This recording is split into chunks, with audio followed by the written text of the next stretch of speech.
Hey, good morning, ladies and gentlemen. Good early morning. It is 7:52 in the morning, recording before 8 a.m. My wife and I woke up at 5:30 this morning due to Liam. And so we were getting him ready and everything, and now I worked out, had breakfast, everything, and now we're here. We're here. So today we're going to listen to Larry Norman. We're going to listen to his track Reader's Digest. This is coming off of the album Only Visiting This Planet, just a brief pit stop, released in 1972. We're listening to this track because this was suggested and sponsored by Herb. Herb, thank you so much for the recommendation. Thank you so much for the support. And you also included in your request, John Wetton is playing the bass. Hey, doesn't take much for me to be to be curious, to be interested. So let's go ahead and dive on into the song. We will discuss it a little bit after Reader's Digest. Alice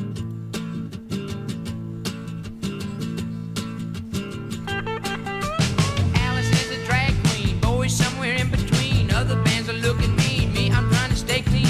I don't dig the radio, I hate what the charts pick. Rock and roll may not be dead, but it's getting sick. All over the world, disc jockeys talk the same. And every town I play is like the one from where I came. It's like that classic blues kind of sound.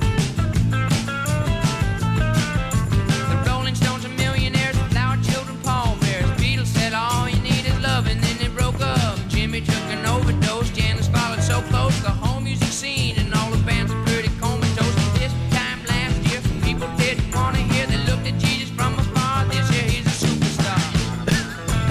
Love that Dear little organ John, riff. who's more popular now? I've been listening to Paul's records. I think he really is dead. It's 1973. I wonder who we're gonna see. Who's in power now? I think I'll turn on the TV. The man on the news said China's gonna beat us. We shot all our dreamers and there's no one left to lead us. We need a solution. We need salvation. Let's send some people to the moon and gather information. They brought back a big bag of rocks. It's a very quiet organ Only in the background. cost I like it. 13 billion. Must be nice rocks.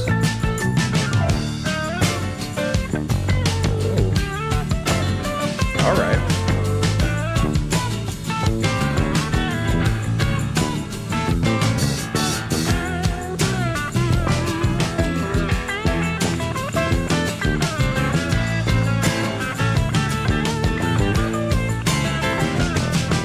You think it's such a sad thing when you see a fallen king, then you find out they're only princes to begin with, and everybody has to choose whether they'll win or lose, follow God or sing the blues, and who they're gonna sing with. What a mess the world is in. I wonder who began it. Don't ask me. I'm only visiting this planet. Nice way to get that in there.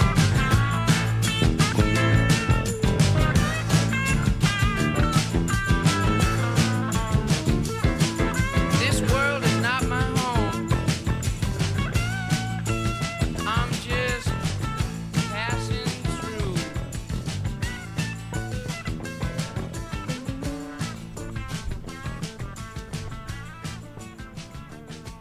That's a quick one.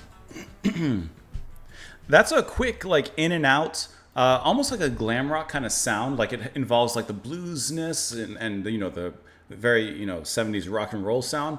But this is a very straightforward song. But the thing that's straightforward but also very rapid-paced is Larry's delivery. As he's going through his lyrics, it reminds me of... I know that this came first, but... what's that song? Is it the theme song for Big Bang Theory where they like go really fast or whatever, like da, da, da, da, da, da, da, da. I'm pretty sure that's the song that I'm thinking of, or maybe it's something of this same. No, it's oh God, Billy Joel. We Didn't Start the Fire. That's what I'm thinking of, right? I'm pulling it up right now. I think that's what I'm thinking of. For some reason, my internet's being a little slow. Come on, it's loading. Give me a refresh. I just want to make sure I'm thinking of the right song. I guess I could just pull it up on Spotify since YouTube doesn't want to work with me really quick here. Okay, here you go. Yeah. like it kind of hits that same pace. It's kind of hitting that same kind of momentum there. And I think that the way that Larry rolls it off is really cool. The way he just kind of flies through here is really nice. And I also really like the that break that happened maybe about 2 minutes into this song. This was nice. The way this broke down really quick. And it snaps right back into it. But I thought that was so cool how it just kind of pulls it back a little bit and kind of dives into it. And, you know, the song really is like pretty straightforward.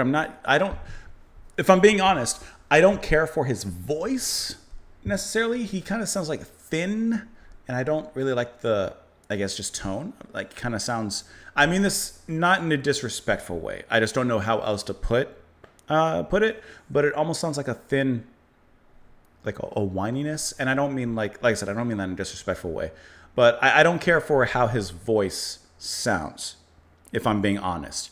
But the song is nice. There's some nice little moments in here.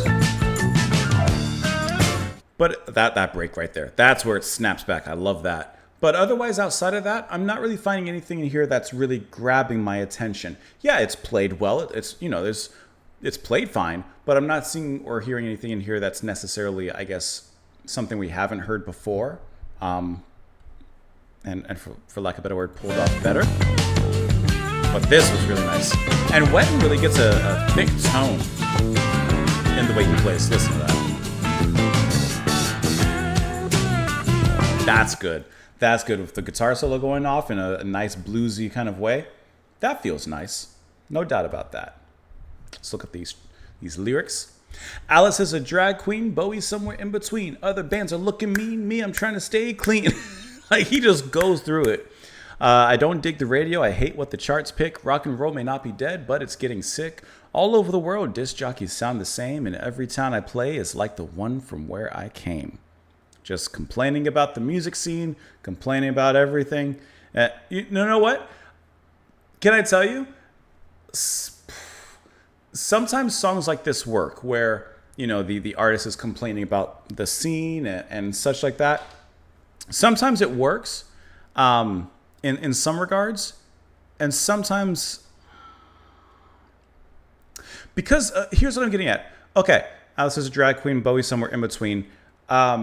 This song, God, I really don't want this to come across in any sort of mean-spirited way, because that's not what I'm trying to say. This song sounds just like any other song. So I'm not necessarily hearing anything here that's separating this music from what would be on the charts perhaps at this time. And I got to say, like, Alice and Bowie, like, they're experimenting. Like, they're doing some stuff, you know?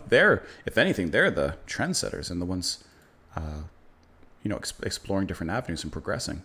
The Rolling Stones are millionaires, flower children, pallbearers. Beatles said all you need is love, and then they broke up. That's a good line. I will say that's a good line. Jimmy took an overdose. Janis followed so close. The whole music scene and all the bands are pretty comatose. This time last year, people didn't want to hear. They looked at Jesus from afar. This year, he's a superstar. I've never seen it, and honestly, I don't even know what it's about, but I would imagine that's a reference to Jesus Christ Superstar, which is it an album or a play? I literally have no idea. But I think it's another thing he's looking at is, you know, the image that musicians sometimes put up, but then who they really are. The Rolling Stones, you know, they're millionaires, but maybe that's not, of course, how they portray themselves. Flower children, pallbearers, of course, flower children, peace and love, and they're also carrying the coffins of those who sacrificed their lives, you know? Dear John, who's more popular now? I've been listening to some of Paul's records. Sometimes I think he really is dead. This is still going off of the Beatles. The Dear John part, who's more popular now, I'm imagining that's still referencing Jesus Christ, because I don't remember how the question came about, but it was like, who's more popular, the Beatles or Jesus Christ? It's 1973. I wonder who we're going to see. Who's in power? I think I'll turn on my TV. Guess that's one way to find out. The man on the news said China's going to beat us. We shot all our dreamers. There's no one left to lead us. We need a solution. We need salvation. Let's send some people to the moon and gather information. They brought back a big bag of rocks. Only cost $13 billion. Must be nice rocks. Like that. Like spending the money was in the wrong place, I think is what he's trying to say there. You think it's such a sad thing when you see a fallen king. Then you find out they're only princes to begin with. It's a good line. And everybody has to choose whether they will win or lose, follow God or sing the blues, and who they're going to sin with.